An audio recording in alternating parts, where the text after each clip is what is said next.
Wife cheated on me and left. I got even. At the time, 2008, my wife, 29, and I, 30, had been married for 5 years and had a 4-year-old child. The previous year, I caught her just as she was about to cheat. This time she told me she was cheating on me and that she was leaving me. She wanted to focus on her new relationship, so she only spent one night with our kid every 2 weeks. That made me really delighted. My main worry was assisting our daughter at this difficult time.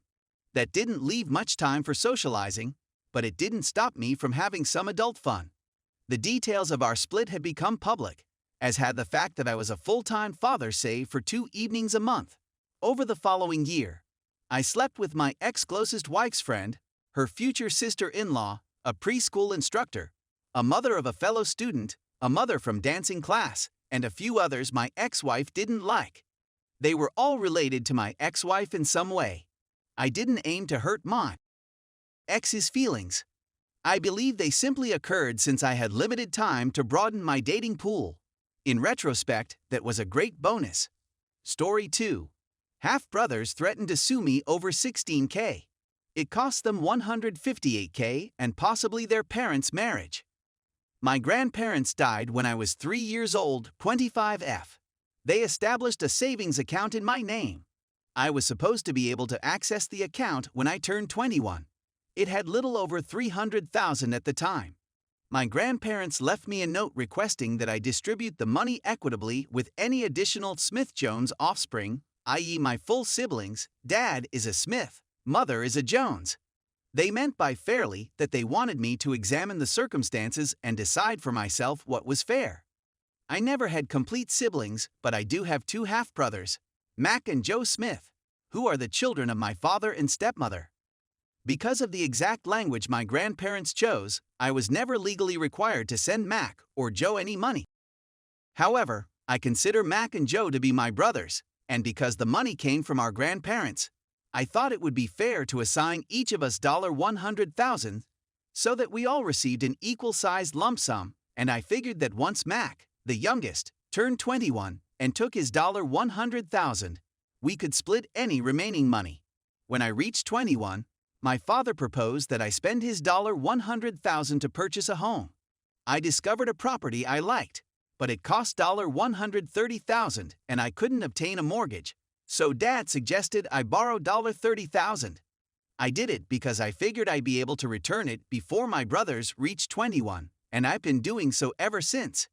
The account should be at $208K right now, but owing to my withdrawal and subsequent repayment, it's only at $195K, so I still owe $13K.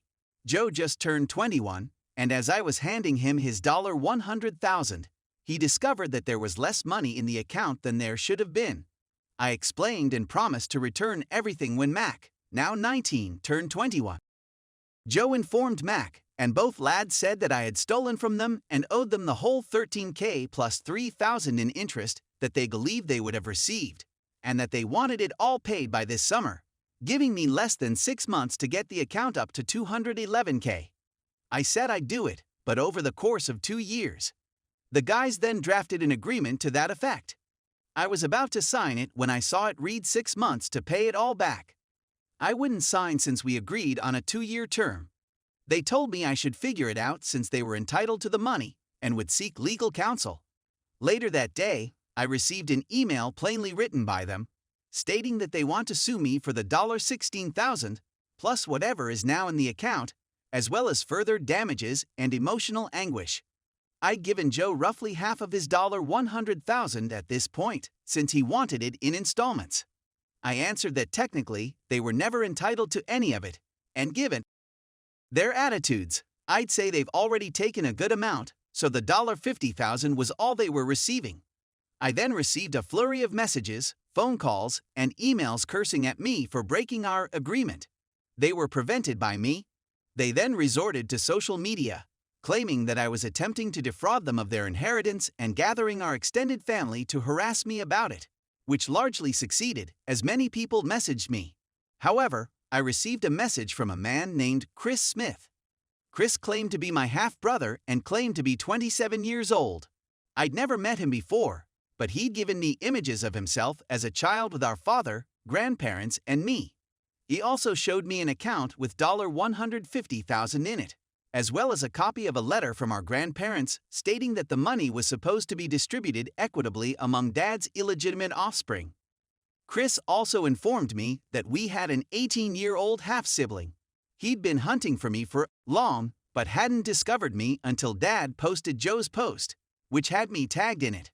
We checked with a solicitor to be sure, and since the boys are real, they are not eligible for anything from Chris' illegitimate child fund, nor are they eligible for anything from my Smith Jones Kids Fund. I officially told the lads to back off, stop writing about me online, and enjoy the $50,000 because that's all they're going to receive. Chris received a PM from Dad the day they received the letter, asking whether the boys may have part of Chris' money. Chris also said no and informed his father that we'd met. With Chris' consent, I informed Mac and Joe about Chris and our other half-sibling. So it seems that my grandparents, knowing about Chris before they died, established two funds. One for the children my father had with my mother, who was still his wife when they died, and one for children born from Dad's affairs, supposedly to ensure that no one cheated anybody else out of bruised emotions. I'm receiving a lot of but I'm sticking to my guns. The boys have realized that I'm not going to back down on this, and it appears that I've caused a schism at their house, as Joe has all the money and has no intention of sharing, so Mac is now feeling twice as screwed, plus stepmom apparently had no idea about the other half-siblings, or that my half-sister was born after she and Dad married, and she's forced Dad to move into a hotel. Because she seems to be refusing to let him move back in, it appears like Dad is seeking for a long-term living situation outside of the family home. Dad is pleading with me to reconsider, but I'm done with everyone except Chris and my sister. Story 3. Seeing my first boyfriend who hurt me in a new relationship stung 2 years ago. I, F19 at the time, now F22, was in a 2-month relationship with a man, M18 now M20, and things between us happened much too quickly. We parted ways amicably since we had nothing in common anymore. Until this April, I hadn't heard from him in almost 2 years. He wanted to check in on how I was doing and invited me to coffee. I answered no since I had a sense something was wrong, particularly since he had contacted me after not hearing from him in 2 years. A month and a half later, his pal marries. He messaged me again after this engagement to apologize for how he treated me. Then, 3 months after his first buddy married, his second friend married his sister. He was dead focused on marrying me, and I was stupid enough at the time to not perceive it as a red sign so early in the relationship. I believe he contacted out because he was feeling left out as his buddies got engaged and wanted to fill the vacuum. He became aloof at the conclusion of our relationship. He'd vow to call me, only to never do so. I video phoned him one night and found him watching a movie. He didn't appear excited to see me. Because this was my first relationship, the manner he treated me made an impression on me. It wasn't until I began dating again after that I understood I had trust difficulties as a result of our relationship, which have now been substantially resolved as a result of treatment. I feel like a failure when I see someone who has injured me with someone else while I am single. 7 months following our separation, I had a 15-month relationship with a new man who was much superior. Unfortunately, that one ended because he was hurting so badly that he couldn't offer the emotional support that a boyfriend is meant to provide.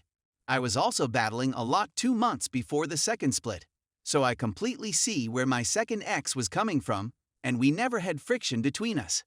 We had to call it quits before things got out of hand. This entire situation makes me feel unsuitable for any man.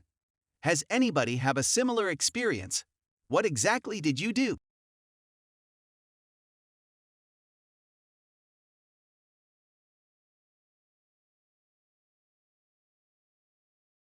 Maryland over 10 years ago.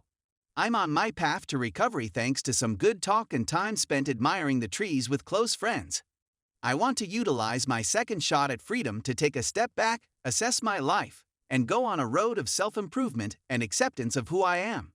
It's time to lose a few pounds, work on improving my musical abilities. I play guitar, bass, drums, and dabble in electronic music.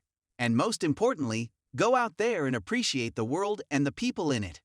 I'd want to do some traveling, meet new people, and see new areas.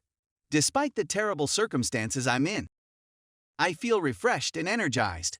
I'm hoping to meet some of you Redditors out there.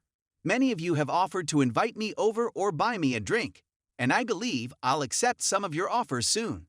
I can't keep up with the hundreds of comments, but I'm trying my best to read them all and react to a few. Seriously, Reddit, I adore you guys.